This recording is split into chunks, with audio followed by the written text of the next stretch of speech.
जय हिंद बच्चों। तो हम मैटर के पार्टिकल के कैरेक्टरिस्टिक के बारे में पढ़ रहे थे। दो कैरेक्टरिस्टिक को हमने पहले ही कवर कर लिया, तीसरा कैरेक्टरिस्टिक को इस लेक्चर में देखेंगे। तो तीसरा जो हमारा कैरेक्टरिस्टिक है वो ये है कि particles of matter are moving continuously।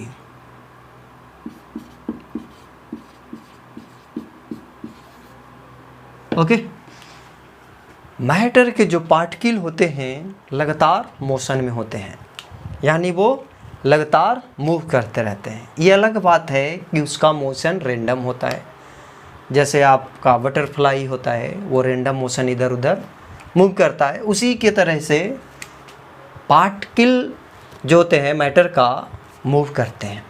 ठीक है, अब अलग अलग स्टेट के लिए उसका मोशन कैसा होगा वो बाद के क्लास में चर्चा करेंगे। अलग अलग स्टेट कहने का मतलब सॉलिड स्टेट में कैसा, लिक्विड स्टेट में कैसा, गैसियस स्टेट में कैसा उसका मोशन होगा, वो बाद के क्लासेस में देखेंगे। लेकिन यहाँ पे हम कह सकते हैं कि कोई भी मैटर हो उसका पार्टिकल रेस्ट में नहीं रहता, रेंडम मोशन करते रहता है, इधर उधर मूव करते रहता है। ठीक है, इस कैरेक्टरिस्टिक को आप कुछ एक्टिविटी से एक्सप्लेन कर सकते हैं। जैसे आप वाटर लीजिए और वाटर में ये हमारा सपोज करिए कि ये वाटर है और वाटर में हम क्या करें कि रेड या ब्लू कलर का इंक को एक ड्रॉप डालें। ठीक है, हम रेड कलर का इंक लिए और एक ड्रॉप डालें। इसे आप कोई डिस्टरबेंस नहीं करिए, कोई बाहर से फोर्स नहीं लगाइए, छोड़ दीजिए एक बूंद डाल। अब कुछ देर के बाद देखेंगे कि पूरा वाटर जो है रेड कलर का हो गया, यानी कि रेड कलर का जो इंक का पार्टिकल था पूरे वाटर में फैल गया होगा। आखिर वो क्यों फैल गया? हमने तो उसे आराम से रख दिया था उसके वाटर के सरफेस पे और ये पूरा वाटर सरफेस में फैल गया। आप कहिएगा कि ग्रेविटी के कारण नीचे गया होगा, तो नीचे जाके आराम से रह जाता। इधर क्यों गया, इस साइड में क्यों गया, इस साइड में क्यों गया?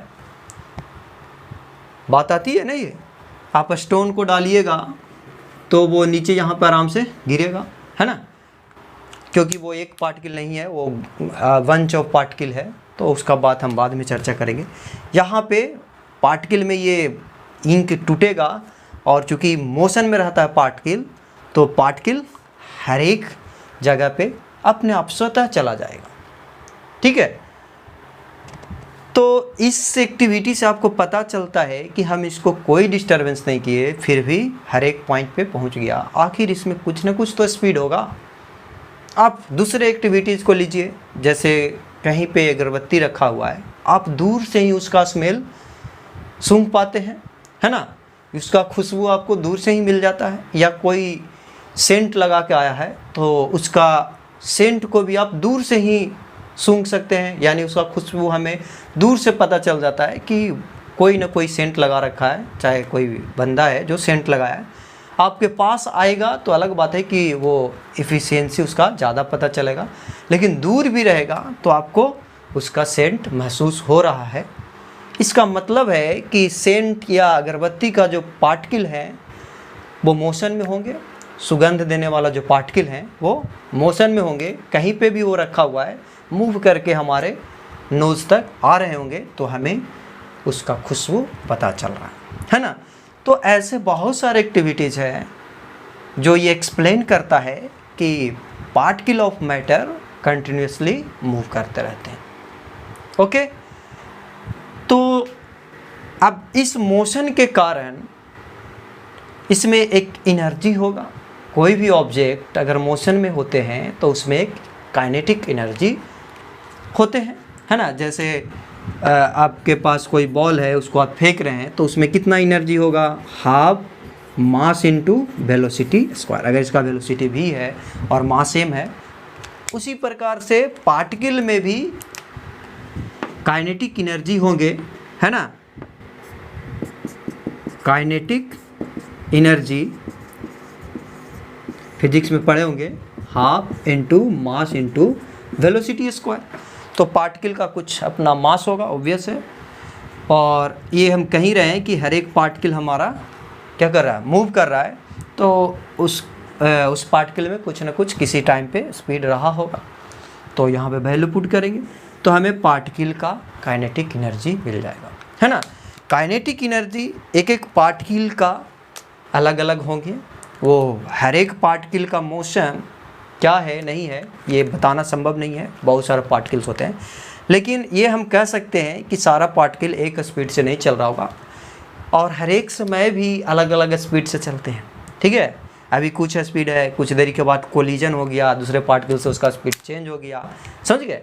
तो लेकिन पार्टिकल हमेशा मोशन में ही रहेंगे, रुके हुए नहीं रहेंगे, या कितनों भी स्पीड से रहें।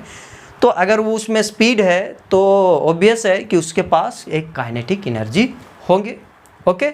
और वो कितने के बराबर होंगे, half into mass of particle into velocity into square of velocity of particles, okay.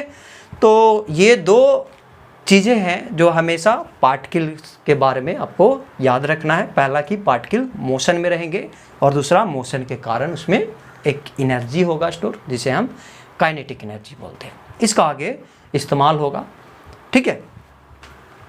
अब ये दोनों ना एक फैक्टर है जिस पे डिपेंड करता है, और वो क्या चीज़ है, टेम्परेचर, ठीक है।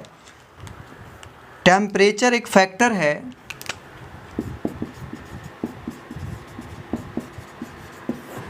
टेम्परेचर अगर आप बढ़ा देते हैं किसी मैटर का, सपोज करिए वाटर है और इसको आपने नीचे से फायर लगा, ओके।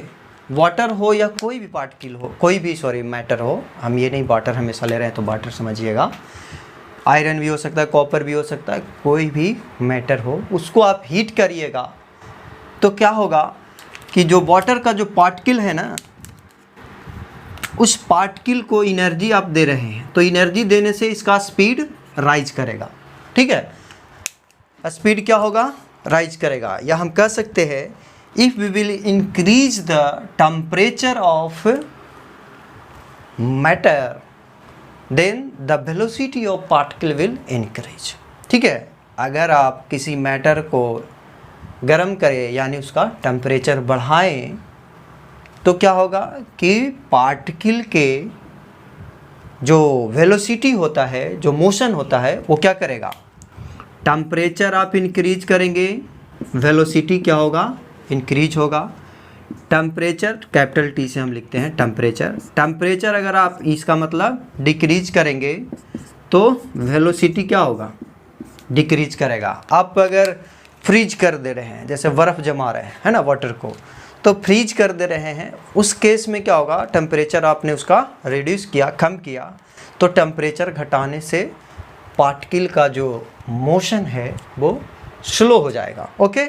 अब अगर वेलोसिटी स्लो होगा तो ऑब्वियस है कि काइनेटिक एनर्जी भी कम जाएगा, ठीक है।